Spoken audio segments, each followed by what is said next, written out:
যাদের জমির পরিমাণ কম তাদের স্বপ্নের বাড়ি করতে গিয়ে অনেক সমস্যার সম্মুখীন হতে হয়। তারপরে যদি জমির দৈর্ঘ্যটা হয় লম্বা এবং প্রস্থটা যদি হয় কম, যেমন লম্বার দিকে 60 থেকে 70 ফিট হলেও প্রস্থটা যদি 20 থেকে 25 ফিট হয়, এমন বাড়ি করতে যা অনেক সমস্যার সম্মুখীন হয়। এমন একটা ডিজাইনিং আজকে আমি আপনাদের মাঝে উপস্থাপন করব। ভিডিওটা দেখতে থাকুন। নতুন হয়ে থাকলে অবশ্যই আমার চ্যানেলটা সাবস্ক্রাইব করে পাশে থাকবেন। যাদের জমির পরিমাণ অল্প, পাশে মাত্র 26 ফিট এবং দৈর্ঘ্যের দিকে 60 ফিট বা তার অধিক জায়গা আছে, কিন্তু পাশে জমি অল্প থাকার কারণে আপনার স্বপ্নের বাড়িটা স্বপ্নের মতন করে তৈরি করতে দ্বিধায় পড়েছেন। আর এই অল্প জমির উপরই আজকের ড্রয়িংটা আমার থাকবে। আমরা দুই পাশে 3 ফিট জায়গা করে বাদ দেব, তাহলে আমাদের জায়গাটা সর্বশেষ আমাদের জায়গাটা বাঁচবে 20 ফিট। 3 ফিট করে বাদ দিলে 6 ফিট চলে যাবে এবং 20 ফিট আমরা দেখতে পাচ্ছেন এখানে একটা রোড আছে, রোড থেকে আমরা 10 ফিট জায়গা ছেড়ে যাব।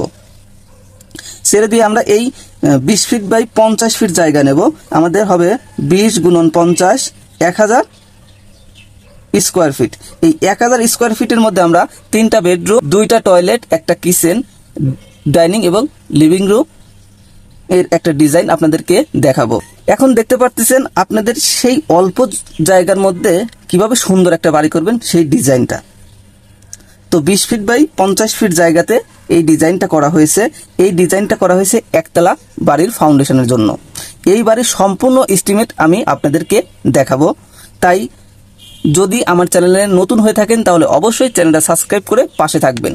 তো এখানে ড্রয়িংয়ের সাথে আপনাদের একটু পরিচয় করিয়ে দেই। দেখতে পাচ্ছেন আমাদের এইটা রোড, আর এন্ট্রিটা হবে আমাদের সিঁড়ির নিচ দিয়ে। এন্ট্রিটা হবে আমাদের এই সিঁড়ির এই জায়গাটা দিয়ে। সিঁড়িটার পোস্ট আমাদের 7 ফিট এবং দৈর্ঘ্যটা আছে আমাদের 14 ফিট। এই সিঁড়িটার এই জায়গা দিয়েই আমাদের মেন ফ্লোরের মধ্যে আমরা ঢুকবো। ঢুকার পরে দেখতে পাচ্ছেন পাশেই আমাদের একটা মাস্টার বেডরুম। এর সাইজটা হচ্ছে আমাদের এই দিকে আছে হলো 11 ফিট 2 ইঞ্চি এবং অপর পাশে আছে 11 ফিট 9 ইঞ্চি। সাথে দেখতেছেন একটা বেলকনি আছে 7 ফিট বাই 2 ফিট 6 ইঞ্চি। এই সুন্দর বাড়ির ডিজাইনের সম্পূর্ণ এস্টিমেট আমি দেখাবো একতলা ফাউন্ডেশনে। তাই আপনারা যদি সাবস্ক্রাইব করে না থাকেন দ্রুত সাবস্ক্রাইব করে পাশে থাকুন। অ্যাটাচড একটা টয়লেট দেখতেছেন, সেটার সাইজ আছে 7 ফিট বাই 4 ফিট 6 ইঞ্চি।